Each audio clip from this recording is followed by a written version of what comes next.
नमस्कार दोस्तों, हमारे चैनल आरोग्य आयुर्वेद में आपका स्वागत है। दोस्तों, बीमारियों एवं परेशानियों के अंग्रेजी यानी कि इंग्लिश नाम और आयुर्वेदिक नाम की श्रृंखला यानी कि सीरीज में ये हमारा दूसरा पार्ट है।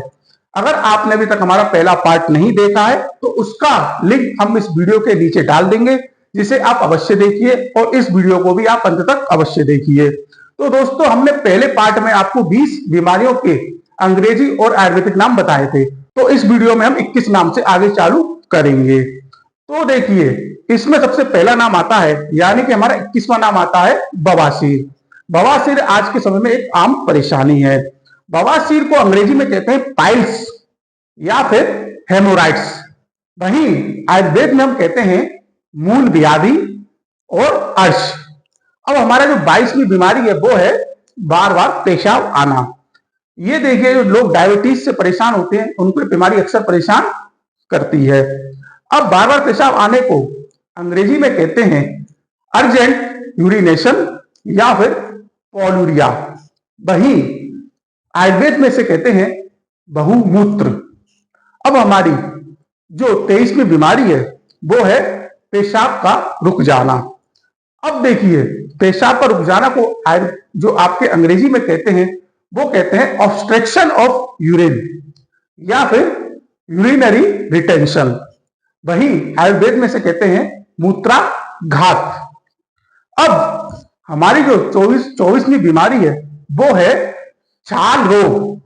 छाल रोग को अंग्रेजी में कहते हैं हमारा सोराइसिस, जो कि एक बहुत ही खतरनाक और कहते हैं परेशान करने वाला चर्म रोग है, जो कि जल्दी से सही नहीं होता है। वहीं आयुर्वेद में से कहते हैं अपरस या फिर मंडल कुष्ठ। अब हमारी जो 25वीं बीमारी आती है वो हमारी आती है सूजन।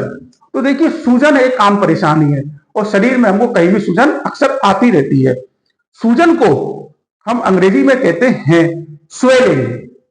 वहीं आयुर्वेद में कहते हैं शोथ। शोध नहीं, शोथ, इसमें जरा ध्यान देना।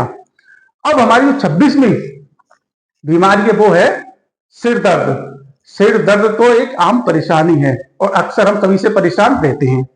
अब सिर दर्द को अंग्रेजी में कहते हैं हेडेक। वहीं आयुर्वेद में हम सिर दर्द को कहते हैं शीरशूल। इसके बाद हमारी जो 27वीं बीमारी है वो है आधे सिर का दर्द। ये भी बहुत ही एक आम परेशानी है और इसे हम अंग्रेजी में कहते हैं माइग्रेन।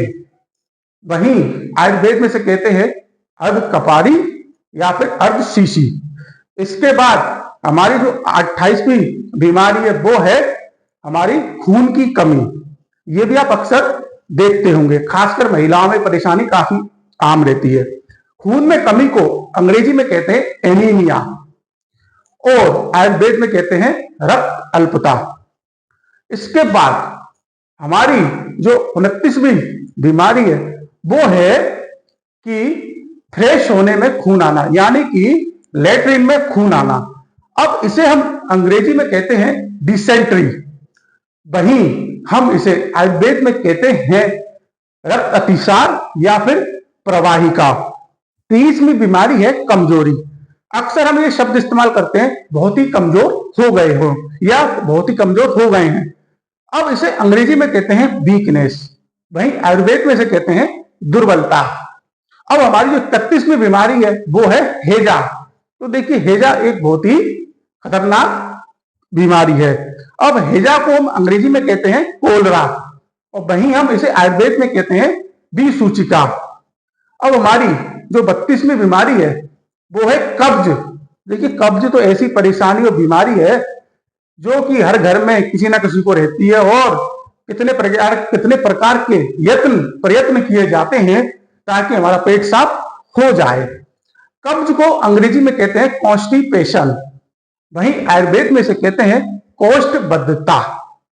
अब हमारी जो 33वीं बीमारी है वो है जांघों में सूजन या गतिशीलता की कमी।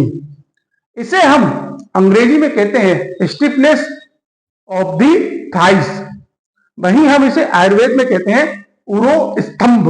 इसे जरा ध्यान से सुनना, क्योंकि ये शब्द आपको कहीं भी आसानी से नहीं मिलेगा। जांघों में सूजन को हम जो है आयुर्वेद में कहते हैं उरो स्तंभ। अब हमारी जो 34वीं बीमारी है वो है भोजन की इच्छा ना करना। ये जो है हमें खासकर बच्चों में अक्सर दिखाई पड़ती है। इसे हम अंग्रेजी में कहते हैं हेपेटाइटिस लॉस। वहीं इसे हम आयुर्वेद में कहते हैं अरुचि या फिर अग्निमांद। इसके बाद जो हमारी 35वीं बीमारी है या परेशानी है वो है हमारे भोजन ना पचना। ये भी एक बहुत ही आज के समय में परेशानी है। इसे अंग्रेजी में कहते हैं इनडाइजेशन। वहीं आयुर्वेद में से कहते हैं अपच। अब हमारी जो 36वीं जो हमारी बीमारी या परेशानी वो है पेट में दर्द। सबसे ज्यादा जो स्कूल में छुट्टी के लिए बहाना होता है वो क्या होता है? पेट में दर्द। तो देखिए, पेट में दर्द को अंग्रेजी में कहते हैं एब्डोमिनल पेन। वहीं आयुर्वेद में से कहते हैं उदर शूल। इसके बाद हमारी जो 37वीं परेशानी या बीमारी है वो है तिल्ली बढ़ना। अब देखिए, तिल्ली बढ़ना को अंग्रेजी में कहते हैं स्प्लेनोमेगाली या फिर हम इसे कह देते हैं इनलार्ज स्प्लिन। वहीं आयुर्वेद में से कहते हैं पीलिया वृद्धि। ध्यान से सुनना, पीलिया वृद्धि।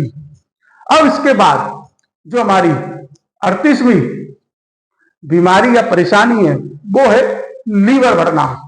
ये भी आजकल के समय में जिस प्रकार की जीवन शैली है उसके कारण अक्सर बढ़ रहा है। अब इसको हम अंग्रेजी में कहते हैं हेपेटोमेगाली। वहीं आयुर्वेद में हम कहते हैं यकृत वृद्धि। 29वीं बीमारी है वीर्य का जल्दी निकल जाना। ये देखिए, आजकल की गलत जीवन शैली के कारण और गलत आदतों के कारण आजकल काफी युवा इससे परेशान हो रहे हैं। तो इसे अंग्रेजी में कहते हैं प्री मैच्योर इजैक्यूलेशन। वहीं आयुर्वेद में से कहते हैं शीघ्र पतन। अब हमारी जो 40वीं बीमारी है वो है पेट में कीड़े। तो देखिए, बच्चों में परेशानी अक्सर पाई जाती है कि पेट में कीड़े होते हैं। अब पेट में कीड़ों को हम अंग्रेजी में कहते हैं, हम सिंपली कह देते हैं वर्म्स या फिर हम ये भी कह देते हैं स्टमक वर्म्स। वहीं आयुर्वेद में से कहते हैं कृमि रोग। कृमि जो है हम आयुर्वेद में कीड़ों के लिए इस्तेमाल करते हैं, तो कृमि रोग या फिर आंतों के कीड़े, ये भी हम इसको कह देते हैं। तो देखिए, ये हमने आपको 40 ऐसी बीमारियों परेशानी बताई जो हम सामान्यतः इस्तेमाल करते हैं, सामान्यतः हम इनसे प्रभावित होते हैं। तो हमने इनके 40 बीमारियों परेशानियों के अंग्रेजी नाम और आयुर्वेदिक नाम आपको बताए। आपको हमारी जानकारी कैसी लगी ये आप हमें अवश्य बताएं। अगर हमसे कोई भूल हो गई हो तो उसके लिए हम आपसे क्षमा प्रार्थी हैं, और उस भूल को आप सुधारें तो हमें बहुत ही बेहतर लगेगा। आप ऐसे ही हमारे साथ जुड़े रहें, हमें अपना प्यार और सहयोग देते रहें। हमारे वीडियो को ऐसे ही लाइक करते रहें, चैनल को सब्सक्राइब भी अवश्य करें ताकि आप बेहद आसान शब्दों में जानकारी प्राप्त कर सकें। हम आपको विशुद्ध आयुर्वेदिक जानकारी सरल शब्दों में देने का प्रयास करते हैं, जिसमें कोई भी भ्रमित जानकारी या फिर कोई भी ढोंग नहीं होता है। हम सिंपल सरल शब्दों में आपके सामने अपनी बात को रखने का प्रयास करते हैं ताकि आप आसान शब्दों में जानकारी प्राप्त कर सकें। इसलिए आप हमारे चैनल के साथ अभी तक नहीं जुड़े हैं तो अवश्य जुड़िए ताकि आसान शब्दों में जानकारी प्राप्त कर सकें। हम आगे भी ऐसे वीडियो बनाकर आपको जानकारी उपलब्ध करवाते रहेंगे। आप हमारे साथ जुड़े रहें, हमारे साथ बने रहें। तब तक के लिए नमस्कार।